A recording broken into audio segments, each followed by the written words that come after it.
मैं थोड़ी देर बैठती और ध्यान से सोचती तो शायद मैं ट्रैक कर लेती और मुझे कंफर्म मालूम है कि मैं 7 करोड़ जीत ही जाती। वहीं जगदलपुर में मैं जहाँ पैदा हुई हूँ वहीं पर मेरा बचपना बीता है। मेरी पूरी स्कूलिंग कॉलेज लाइफ पूरी मेरी जगदलपुर में ही हुई है। जी तो मैडम कभी रायपुर आना हुआ आपका? हाँ, रायपुर तो मैं कई बार गई हूँ सर। ऐसे भी हमारे स्टेट की राजधानी है तो मौका तो पड़ा ही है। उसके अलावा मैं जब मम्मी या पापा को कभी कुछ काम पड़ा है या ऐसे जी, और मम्मी का ऑपरेशन जो है मेन वहीं पर ही हुआ, रामकृष्ण केयर में ही हुआ। मम्मी का ऑपरेशन जो पहला डायग्नोस हुआ, डायग्नोस होने के पहले जो ऑपरेशन हुआ, तो इसलिए रायपुर तो कई बार आना जाना हुआ है जी। 12th पास आउट हुई थी जी। तो पास आउट होने के बाद पीईटी उस समय एक इंजीनियरिंग सर्विस के लिए अप्रेंटिस एग्जाम सेंटर रायपुर मिला था मुझे। जी जी। तो उस समय मैं एग्जाम देने आई हूँ। उसके अलावा सिविल सर्विसेज की जब मैं तैयारी कर रही थी तो रायपुर सेंटर होता था तो रायपुर ही आके देना होता था। तो बड़ी मुश्किल होती थी पर रात भर का हम सफर करके आके दूसरे दिन एग्जाम देना होता था। तो ये मैं एग्जाम देने के लिए रायपुर कई बार आई हूँ और मैं टीचर ही बनना चाहती थी। बहुत मुझे खुशी थी उसमें। और आज पहले मैं कॉलेज में पढ़ा रही थी, एडहॉक में पढ़ाई हूँ। जब मैंने कॉलेज पास आउट किया एमएससी फिजिक्स हूँ तो उसके बाद मैं वहाँ एडहॉक में पढ़ा रही थी। देन आफ्टर कुछ साल के लिए मैं सिविल सर्विसेज की तैयारी कर रही थी तो दिल्ली चली गई थी।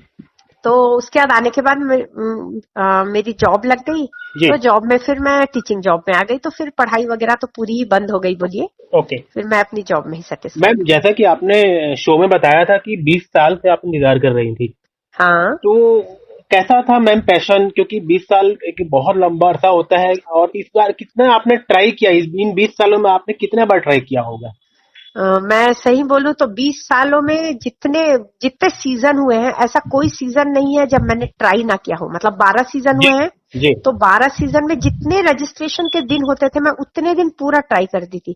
और मुझे अभी भी याद है जो फर्स्ट सीजन था तो वो उस समय बहुत ज्यादा जुनून था मुझे पढ़ने का तो मैं पूरे आंसर्स दे दिया करती थी। ऐसा होता था कि जितने क्वेश्चन अमित जी पूछते थे वो सबके आंसर मेरे पास रहते थे। तो मेरी मदर को मैं बार बार बोलती थी कि मम्मा आप पापा से बोलो कि मुझे एसटीडी का कनेक्शन लेके दें क्योंकि एसटीडी लगता है। तो मेरे घर में मेरे फादर ने अपने फ्रेंड, उनके एक फ्रेंड है वो बीएसएनएल में जॉब करते हैं तो उनसे कह के उन्होंने स्पीड वाला एसटीडी हमारे घर लगवाया था ताकि हमारा सबसे पहले कनेक्ट हो जाए केबीसी में। बहुत गजब। तो होता ये था कि दिन में तो कॉलेज वगैरह होता था और हमको मतलब हम सब ने ये समझ लिया था कि दिन में लोग ज्यादा ट्राई करते हैं तो हम लोग रात को लगभग 12 या 1 बजे से लेके सुबह 5 बजे तक हमको ट्राई करना है। ये 4-5 घंटे का हमने एक टाइम लिया था। तो 1 घंटा मैं ट्राई करती थी, 1 घंटे बाद मेरी सिस्टर ट्राई करती थी, फिर 1 घंटे बाद मेरी छोटी सिस्टर। तो हम तीनों का टाइम बंधा हुआ था। अच्छा। और हम तीनों ना फोन पे लगे और मेरे घर में उस समय जो था वो फोन खराब हो गया था और वो जो गोल गोल घुमा के करते हैं कि नहीं आपको मालूम होगा। वो एक एक नंबर को वो करना होता था। अब आप सोचिए 10 डिजिट का मैं एक एक बार घुमाती थी। जब वो इंगेज आता था तो फिर हमको वही प्रोसीजर फिर से करनी पड़ती थी और कई बार ऐसे। और उसमें भी बहुत मजा आया, बहुत कोशिशें की पर यह है कि आज जाके मैं इस 12वें सीजन में 2020 में 20 साल बाद में सफल हो पाई। 2000 से जो सफर चालू की थी वो 2020 में जाके कंप्लीट हुआ है। मैडम आपको कोई मलाल है, क्योंकि आपके पास 7 करोड़ का भी जवाब था, आपको ऐसा बाद में लगा कि जवाब दे देना था मुझे? सच कहूं तो मुझे कोई भी मलाल नहीं है। मैं अपने नॉलेज के बल पे जीतना चाहती थी। हो सकता है मैं वहाँ यदि थोड़ी देर बैठी रहती, ये भी है मुझ में जल्दबाजी ज्यादा है। मैं बहुत जल्दी डिसीजंस लेती हूँ। यदि मैं थोड़ी देर बैठती और ध्यान से सोचती तो शायद मैं ट्रैक कर लेती और मुझे कंफर्म मालूम है कि मैं 7 करोड़ जीत ही जाती। पर मैंने वो टाइम ही नहीं लिया। पर मुझे मलाल नहीं है, कोई किसी चीज का मलाल नहीं है। जो भी किया ईश्वर ने बहुत अच्छा किया। इस सवाल के तौर पे मैंने तैयारी कभी नहीं की थी। एक्चुअली मेरा बैकग्राउंड साइंस का बैकग्राउंड है पर मुझे आर्ट्स के सब्जेक्ट से बहुत लगाव है और कई आर्ट्स के सब्जेक्ट हैं जैसे ज्योग्राफी हुआ या हिस्ट्री हुआ। मेरा पसंदीदा सब्जेक्ट है, तो इसलिए मैंने हमेशा पढ़ने की कोशिश की है और वही पढ़ाई ही मेरी जो, और कभी मैंने ऐसे 2-3 टॉपिक नहीं पढ़े हैं, मुझे हमेशा बुक पढ़ने का शौक रहा है, तो वही कारण था कि मुझे उसके बारे में बहुत डीपली नॉलेज था। जैसे आपने सुना जो धौली का क्वेश्चन था, वो क्वेश्चन मेरे लिए बहुत ही आसान क्वेश्चन था, क्योंकि मैं खुद शिलालेखों के विषय में और अशोक के चरित्र के विषय में इतना, इसलिए मैंने क्लेरिफाई सर को किया भी था केबीसी में भी, इवन उन्होंने शायद एडिट किया होगा, मैंने ये भी बताया था। सर ने मुझसे पूछा था कि शिलालेखों की भाषा क्या है, तो मैंने उन्हें बताया था कि पाली लैंग्वेज में स्क्रिप्ट लिखी गई है, जो लिखी गई है और बकाया उसे पढ़ा गया है, ट्रांसलेट भी किया जा चुका है बोल के। वो बहुत खुश हो रहे थे ये सब चीजें जान के। तो वो जो पढ़ी हुई चीजें हैं जो मैंने आज से 10-12 साल पहले पढ़ी थी, और वो पढ़ाई ही मेरी काम आई है, और वही मेरे कॉन्फिडेंस का बहुत बड़ा कारण था। मुझे वो सब चीजें उतनी अच्छे से मालूम थी, और कई जगह तो ऐसा है कि मुझे लग रहा था कि ये सब क्वेश्चंस जो थे, ये हम जब तैयारी करते हैं सिविल सर्विसेज की, तो ऐसे क्वेश्चंस हमारे सामने आते ही रहते हैं जी, इसलिए कुछ कठिन नहीं लग रहा था, कुछ भी मतलब नहीं लग रहा, ऐसा लग रहा था हम सभी को फटाफट। और होता क्या है कि मेरी आदत है, मैं बहुत हड़बड़िया हूँ, आपने शायद कल देखा भी होगा, मैं हर काम बहुत जल्दी में करने की कोशिश करती हूँ, और उसका शायद मेरे को नुकसान भी हुआ। वो 7 करोड़ के क्वेश्चन में मैं रुकी नहीं, वही उस हड़बड़ी के कारण मैं हर चीज को जल्दी जल्दी फटाफट ही करने की कोशिश करती हूँ। अच्छा मैडम, अक्सर लोग जो है इसलिए ट्राई नहीं करते, ये तो किस्मत की बातें हैं, ऐसा सोचते हैं लोग और ट्राई नहीं करते। एक तो ये, दूसरा सवाल इसी में मैं जोड़ देता हूँ कि जो लोग लंबे से समय से ट्राई कर रहे हैं, जैसे कि आप खुद 20 साल, एक उदाहरण जीता जागता उदाहरण जिनसे मेरी बात हो रही है, तो ये दोनों के लिए आप क्या कहेंगे? जो किस्मत को कहते हैं कि किस्मत होती तो लोग जाते हैं, और दूसरा ये जो लंबे से ट्राई कर रहे हैं वो निराश ना हो, उनके लिए आप क्या कहेंगे? दोनों चीजें के लिए बताइए। क्या मैं बस यही कहूंगी, मेहनत, ऐसा तो मैं किस्मत को भी नजरअंदाज नहीं करना चाहूंगी, पर हमको कैसे मालूम कि इस बार हमारा साथ किस्मत नहीं देगा, ये हम कैसे डिसाइड कर सकते हैं जी, ये बात है। हो सकता है इसी बार मेरे किस्मत ने ये डिसाइड किया कि मुझे वो अपॉर्चुनिटी मिलेगी, और मैंने इसी बार वो मेहनत करना छोड़ दिया। तो कई बार मुझे लगता है मेहनत तो करना कभी नहीं छोड़ना चाहिए। किस्मत भी हमारा टेस्ट लेती रहती है। मेरे फादर एक बात बोलते हैं कि जब हम कहीं बिल पेमेंट करने के लिए जाते हैं, तो जब हम अपना बिल देते हैं, तो जो पहला पर्सन रहता है जी, उसका तो सबसे ऊपर आ जाता है जी, पर जो लास्ट पर्सन है जिसको लास्ट में आना है उसका नीचे रहता है। तो हमारी बारी अभी आई नहीं है, तो हमको अपने बारी आने का इंतजार करना चाहिए। तो थोड़ा पेशेंस यदि रखेंगे तो हमारी बारी आएगी ही, और ऊपर वाला तो सभी के लिए बहुत अच्छा ही लिखा रहता है, और मेरे लिए लिखा है वैसे ही सभी के लिए बहुत अच्छा लिखा है। इसलिए मेहनत करनी चाहिए, मेहनत छोड़ना बहुत गलत बात है। ये दोनों सवालों का आपने जवाब एक साथ दे दिया, सही है।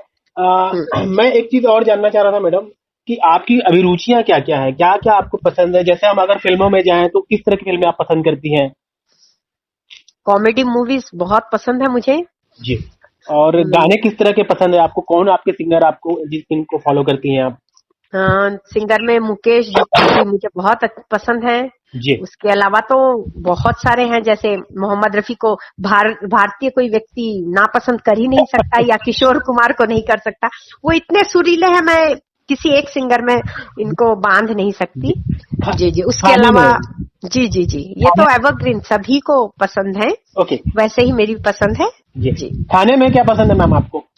खाने में नॉर्मली मैं साउथ इंडियन खाना बहुत ज्यादा चाव से खाती हूँ। मेरे घर में ऐसे उड़िया कल्चर है पूरा, पर मुझे साउथ इंडियन कल्चर मतलब खाने से बहुत लगाव है। इडली, डोसा, बड़ा, सब कुछ। ओके, अब बना क्या क्या लेती हैं आप? सब कुछ। कुकिंग तो मेरी सबसे पहला पैशन है। जीवन बदला उस समय जब प्रोमो में आप दिखा, आपके बारे में बताया जा रहा था। हाँ हाँ, जिस दिन प्रोमो आउट हुआ उस दिन मैं जगदलपुर में ही थी। अच्छा अच्छा। हाँ हाँ, घर में ही थी, और जैसे प्रोमो हुआ मेरे लिए भी शौक था, क्योंकि मुझे मालूम ही नहीं था कि उसके प्रोमोस उस दिन रिलीज होने वाले हैं।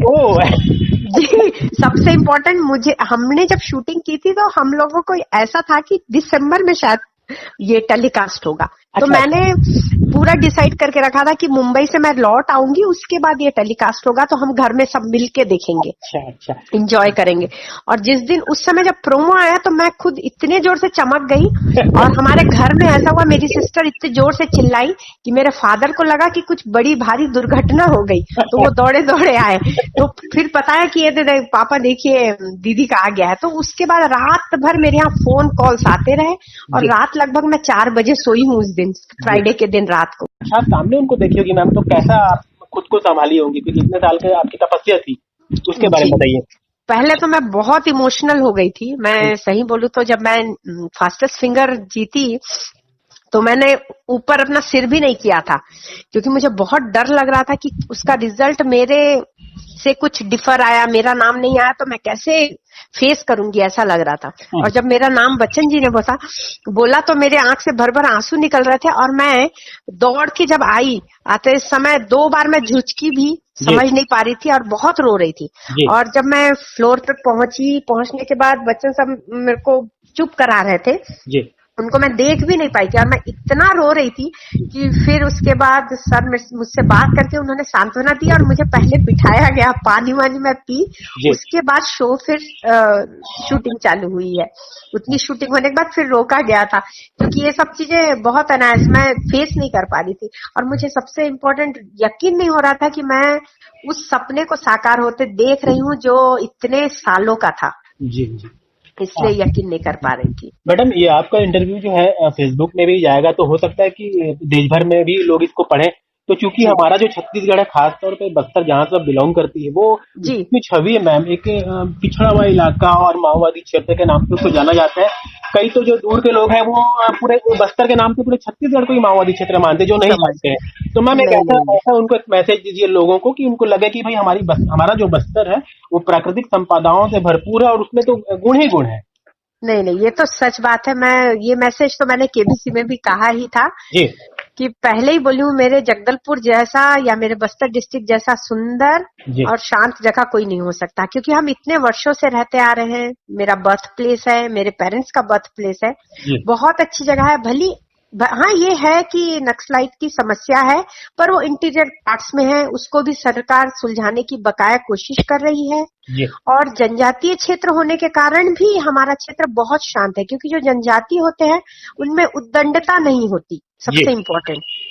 फालतू की चीजों में वो नहीं होते। जैसे खुद मैं एक टीचर हूँ, मेरे जनजाति बच्चे जो स्टूडेंट है बहुत भोले भाले होते हैं। अब धीरे धीरे वो आधुनिकता को आत्मसात कर रहे हैं। और मैं रियल बोलूं, यदि आप एक बार जगदलपुर आए तो आप वहां से जाना पसंद नहीं करेंगे। इतना खूबसूरत शहर है, वहां के लोग इतने अच्छे हैं कि आपको लगेगा कि वहां रहना चाहिए। और यही होता भी है कि कई ऑफिसर्स या कई जॉब होल्डर्स वहां आते हैं, जॉब करने के बाद वहीं अपना रुक जाते हैं या रहना पसंद करते हैं, घर खरीद के सेटल भी हो जाते हैं। तो ये तो जगदलपुर की विशेषता है। और प्राकृतिक सौंदर्य, माँ दंतेश्वरी की जो धरती है वो इतने माँ के कारण भी वो सुंदरता और बढ़ गई है जी। और जो इंद्रावती नदी है उनके कारण, तो उसकी खूबसूरती बहुत ही अलग है। इसीलिए आप एक बार आएंगे तो देखेंगे टूरिस्ट प्लेसेस इतने भरे पड़े हैं और वहाँ के लोग, वहाँ की संस्कृति सब आपको अट्रैक्ट ही करेगी। पर आपको एक बार केसकाल घाट को पार करके आना पड़ेगा। जिस दिन आप आ गए उस दिन आप सोचेंगे कि इतने खूबसूरत जगह को हमने अभी तक इतना एक्सप्लोर क्यों नहीं किया था, देखा क्यों नहीं था, ऐसा लगेगा आपको। मैम, आप कब लौट रही मुंबई से? अभी डिसाइड नहीं है सर, क्योंकि कई अभी ट्रीटमेंट चल रहा है मम्मा का, तो इसलिए डिसाइड नहीं है। उसके बाद थोड़े दिन लगेंगे, शायद 1 वीक के भीतर मैं आ जाऊंगी जी। मैडम, आपका बहुत बहुत धन्यवाद। हम शुभकामनाएं आपको देते हैं कि मम्मी की तबीयत बहुत जल्दी ठीक हो जाए और आप आ जाए। और बहुत अच्छा लगा मैडम आपसे बात करके, बहुत बहुत